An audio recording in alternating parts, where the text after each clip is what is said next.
بندے کی حیثیت سے زیادہ اس پر بوجھ ڈال دیا جائے. وہ یتیم بچے ہیں, ابھی ان کے پاس کوئی ایسے ذرائع نہیں ہیں مال کمانے کے, تو فرمایا تمہیں پیسے ملیں گے. اور حضرت ابوبکر صدیق رضی اللہ تعالیٰ عنہ اور حضرت عثمان غنی جیسے مالداروں کے ذمے لگایا گیا کہ انہیں رقم ادا کی جائے. وہ پیسے ان بچوں کو دیے, یہاں مسجد کی تعمیر شروع کی. اب چونکہ مسجد قباء بھی سرکار نے بنائی تھی, تو ایسا نہیں فرمایا کہ اس کو چھوڑ دیا جائے, بلکہ صحیح حدیث کے لفظ ہیں کہ نبی کریم علیہ السلام ہر ہفتے یا گھوڑے پر بیٹھتے یا اونٹنی پر بیٹھتے یا پیدل سفر کرتے, اور ہر ہفتے فجر کی نماز پڑھ کے مسجد قباء تشریف لے جاتے. اس مسجد کی آباد کاری میں حضور دلچسپی لیتے, شوق تھا سرکار کو, اس کو آباد کرنے میں دلچسپی لیتے. اور پھر میرے محبوب کریم علیہ السلام نے اس مسجد کے آباد کرنے میں ایک اور فضیلت بیان کی. فرمایا جو بندہ گھر سے وضو کرے اور میری مسجد قباء میں آ کے 2 رکعت نفل پڑھے, اللہ کے رسول کا وعدہ ہے اللہ اسے پورے عمرے کا ثواب عطا فرمائے گا. آپ دیکھ لیں مدینہ شریف میں جس طرح مسجد نبوی شریف ہر وقت کھلی رہتی ہے, مسجد قباء بھی ہر وقت کھلی رہتی ہے, ہر وقت وہ مسجد موجود ہے. دن کو جائیں رات کو جائیں, آپ کو وہاں نماز پڑھنے کے مواقع میسر ہیں.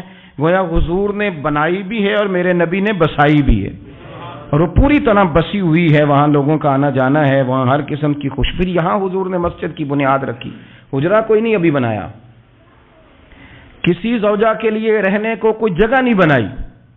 یہ اب شوق دیکھیں, مسجد کے ساتھ حضور کی دلچسپی دیکھیں کہ سرور کائنات صلی اللہ تعالی علیہ وسلم نے مسجد نبوی شریف کی بنیاد رکھی. مسجد کے لیے حضور نے خود بنفس نفیس تعمیر میں حصہ لیا. حضور پتھر اٹھا کے لاتے, مسجد کی تعمیر میں کام کرتے. حضرت سیدنا ابو ہریرہ رضی اللہ تعالیٰ عنہ فرماتے ہیں ہم ایک اینٹ اٹھا کے لاتے تھے, تو حضرت عمار بن یاسر رضی اللہ تعالیٰ عنہ 2 اینٹیں اٹھاتے تھے.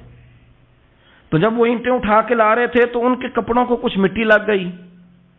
تو جس طرح انسان کسی بچے کو شاباش نہیں دیتا اور کبھی کسی بچے کو مٹی لگ جائے تو اس کے کپڑے نہیں جھاڑتا, سرور کائنات صلی اللہ تعالی علیہ وآلہ وسلم نے جب دیکھا, یہ بخاری کے لفظ ہیں, سید عالم علیہ السلام نے جب دیکھا کہ حضرت عمار بن یاسر کے کپڑوں کو مٹی لگ گئی ہے, تو حضور صلی اللہ علیہ وسلم قریب گئے اور صحابہ فرماتے قربان جائیں حضور نے اپنے دست مبارک سے ان کے کپڑوں کی مٹی جھاڑنی شروع کر دی. گویا مسجد بنانے والے مزدور کے ساتھ نبی پاک علیہ السلام کی اتنی دلچسپی ہے, اگر اس کے کپڑوں کو مٹی لگ جائے تو حضور اپنے ید اللہ والے ہاتھوں سے وہ مٹی صاف فرماتے ہیں. ہمارے ہاں اول تو ہمارا مزاج نہیں مسجد کی طرف توجہ دینے کا. اگر کوئی 2-4 بندے مسجد کی کمیٹی میں کبھی زبردستی الجھ جائیں, ان کو الجھا ہی لیا جائے, تو سب سے پہلا فتویٰ یہ لگتا ہے کہ یہ بندہ خزانچی ہے, مسجد کو کھا گیا. سب سے پہلا فتویٰ اس کو یہ لگتا ہے.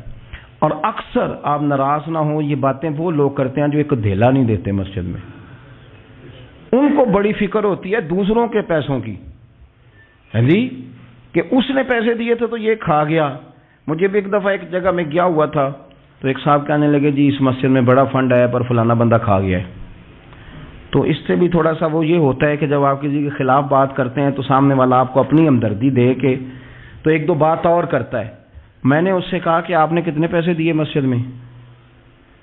کہنے لگا جی کچھ میں نے بھی دیے. میں کہا چل پہلے تیرے تے دعا مانا وہ کولوں آ چلیے. کہنے جی نہیں وہ تو میں دے چھڑے. تو میں کہا پھر جنہ دیتے سن انہاں بھی دے ہی چھڑے کہ توں حساب لینا ہے کہ اللہ لینا ہے. اتنا زیادہ ٹینشن لینے کی کیا ضرورت ہے آپ کو؟ اس بندے نے بھی مرنا ہے, قبر میں جانا ہے. میں کیا بھائی تیرے تے دعائیے نہ پیسے جڑے تیرے کھا گئے, تو تے وصول کرنا تو باقیوں کے دیکھے جائیں گے. آپ کو یہ توفیق نہیں ہے کہ آپ تھوڑا سا آگے بڑھیں, کام دیکھیں, اخراجات دیکھیں, معاملات دیکھیں کسی بھی مسجد کے. آپ تنقید کر رہے ہیں کمیٹی پہ مفت کی, اور اس کا نتیجہ کیا نکلتا ہے؟ مسجدوں میں جھگڑے ہوتے ہیں, فسادات ہوتے ہیں, دنگا ہوتا ہے. اور امام صاحب بیچارے انہوں نے بھی تو پھر کو پارٹی رکھنی ہوتی ہے, جینا تو ہے نا دنیا میں. وہ بھی پھر کبھی کبھی دیکھ لیتے ہیں کہ اب پارٹی بھاری کیڑی ہے, تو اس کی طرف وہ توجہ کر لیتے ہیں. پھر وہ بھی ایک نیا دنگا شروع ہو جاتا ہے, کیونکہ مسجد میں امام اس نے رہنا ہے جس نے بندوں کو راضی رکھنا ہے, اس کی پابندی ہوتی ہے. ایک نے کہہ دیا تو کھل کے نماز پڑھا, سویرے ہی تو مزہ ہوتا ہے نماز پڑھن کا, تو دوسرا کہتا ہے قاری صاحب آپ تو فارغ ہیں, ہم نے تو ڈیوٹی بھی کرنی. مسجد کی آباد کاری میں آپ حصہ لیں, چیزوں کو ادھیڑنے میں آپ کردار نہیں ادا کریں. کیونکہ مسجد اللہ کی رضا کے لیے، اور میرے نبی پاک علیہ السلام نے فرمایا جس نے اللہ کی رضا کے لیے مسجد بنائی اس نے اپنے لیے جنت میں مکان تعمیر کرا لیا ہے۔ شرط یہ ہے کہ اللہ کی رضا کے لیے پارٹی بازی کے طور پر مسجد نہ بنائے، رضا الہی کے لیے مسجد بنائے۔ اس نے اپنے لیے جنت میں مکان بنا لیا ہے۔ مسجد کے ساتھ دلچسپی ہونی چاہیے، مسجد کی صفائی کریں، مسجد کے ساتھ آپ دیکھیں کہ کون سا بلب خراب ہے، اس بلب کو آپ چینج کر دیں۔ آ کے تنقید کر کے چلے جانا کہ فلانا بندہ فلانا کام نہیں کرتا، یہ تو بڑا آسان کام ہے، یہ تو آپ کسی سے بھی کرا لیں۔ یہ تو لیکچر ساری دنیا دیتی ہے کہ فلانا غلط ہے، فلانا غلط ہے۔ چیزوں کو غلط کہنا، بندوں کو غلط کہنا یہ آسان ہے، لیکن غلط چیزوں کو ٹھیک کر لینا یہ مشکل کام ہے۔ یہ والا میرے بھائی فریضہ سر انجام دیں۔ کوشش کریں کہ مسجد کے آپ قریب آئے۔ حضرت تمیم داری رضی اللہ تعالیٰ عنہ میرے نبی کریم کے صحابی ہیں، انہوں نے سب سے پہلے مسجد میں آ کے چراغ جلایا تھا۔ اتنے راضی ہوئے میرے نبی پاک، اتنے راضی ہوئے، فرمایا تمیم تو نے مسجد میں چراغ نہیں جلایا، تو نے تو اپنی قبر روشن کر لی ہے، اور فرمایا تم نے تو مکمل نور حاصل کر لیا ہے، مکمل۔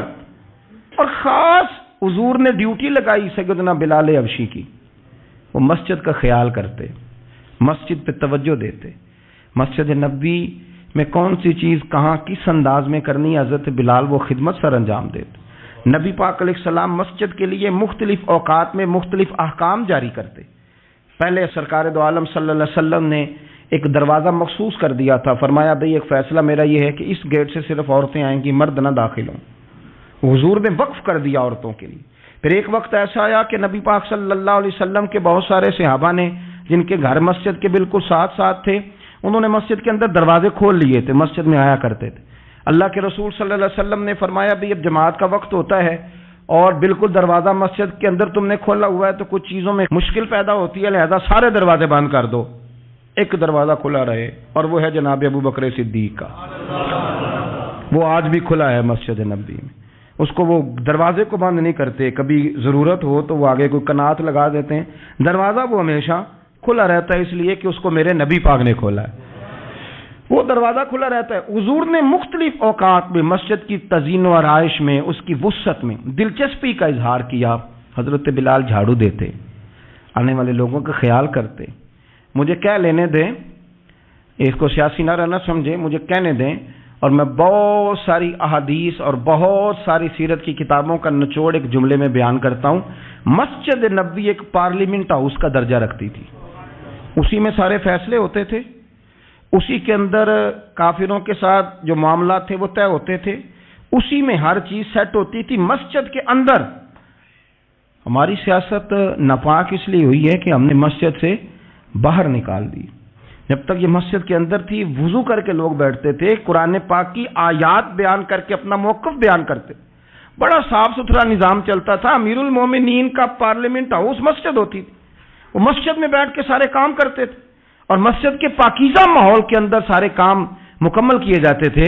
حضرت سیدنا بلال حبشی کی ڈیوٹی تھی، جن لوگوں نے مسجدیں بنائی ہوتی ہیں ان کو مسجدوں سے پیار بھی بڑا ہی ہوتا ہے، اور میں اکثر آئمہ مساجد کو میں نے دیکھا ہے، امام صاحب نہ بیچارے، پہلے انہوں نے بندہ تلاش کرنا ہوتا ہے جو ان کی جگہ پہ نماز پڑھائے، پھر انہوں نے کہیں جانے کا وعدہ کرنا ہوتا ہے، پھر وہ 15 فون کرتے ہیں، فلانے کے پاس چابیاں ہیں وہ لے کے جماعت کرا دینا، بڑا پیار کرتے ہیں مسجد سے، بڑا، لیکن اس بیچارے کا ایک قدم بھی مسجد میں پکا نہیں ہوتا۔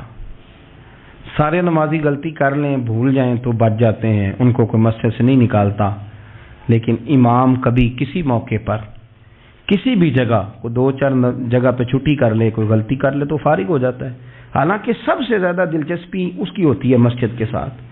ہم مسجد کی آباد کاری میں جب ذوق پیدا کریں گے، نبی پاک صلی اللہ علیہ وسلم جب سفر پہ جاتے تھے تو سب سے آخر میں مسجد نبوی شریف میں آتے، نماز پڑھتے، اور جب سفر سے واپس آتے تو سب سے پہلے مسجد میں آتے، نماز ادا کرتے۔ حضرت بلال حبشی مسجد کی خدمت کرتے تھے، پھر حضور کے وصال کے بعد وہ ملک شام تشریف لے گئے، وہاں انہوں نے وقت گزارا۔ حضرت عمر فاروق رضی اللہ تعالیٰ عنہ جب ملک شام کے دورے پر تشریف لے گئے اپنے دور خلافت میں، تو کہتے ہیں میں جناب بلال حبشی سے ملنے گیا، تو کہتے ہیں حضرت بلال نے سب سے پہلے مجھ سے پوچھا کہ بتاؤ میرے نبی پاک کی مسجد کا کیا حال ہے، فلاں کونے کی کیا پوزیشن ہے، فلاں جگہ اب کیا حالات، وہ فلاں جگہ سیدہ عائشہ کے حجرے کے پاس فلانا کام ہونے والا تھا، اس کی کیا پوزیشن ہے، ایک ایک چیز کے بارے میں پوچھا۔ کیا خوبصورت فرمان ہے حضرت عبداللہ ابن مسعود کا، آپ فرمایا کرتے اللہ کا کوئی بندہ جب مسجد میں کسی مخصوص جگہ نماز پڑھتا ہے نا، تو جب وہ کچھ دن نہیں آتا تو مسجد اس کا انتظار کرتی، مسجد اس سے ڈھونڈتی ہے، مسجد پوچھتی ہے وہ کدھر گیا، قربان جاؤں۔ فرمایا اگر وہ بندہ انتقال کر جائے، وہ دنیا چھوڑ جائے، تو مسجد کی وہ صف روتی ہے، وہ اسے ڈھونڈتی ہے، وہ اس کو تلاش کرتی ہے، وہ اس کے لیے آنسو بہاتی، اللہ کے حضور التجا کرتی ہے کہ یا اللہ وہ یہاں رہا کرتا تھا، وہ یہاں نماز پڑھتا تھا، وہ یہاں آیا کرتا تھا، مسجد اس کے لیے روتی ہے۔ اللہ کرے آپ سمجھے میری بات، کسی کو بیٹے رو رہے ہیں، کسی کو بیٹیاں رو رہی ہیں، کسی کو وہ لوگ رو رہے ہیں جن کی ضرورتیں پوری کرتا تھا، اور یہ جو مسجد سے پیار کرنے والا تھا، مسجد کا نمازی، اس کے لیے مسجد کی صف، مسجد کا مصلی آنسو بہاتا ہے، اے مالک وہ کہاں گیا جو یہاں نماز پڑھتا تھا، مجھے بتلاؤ۔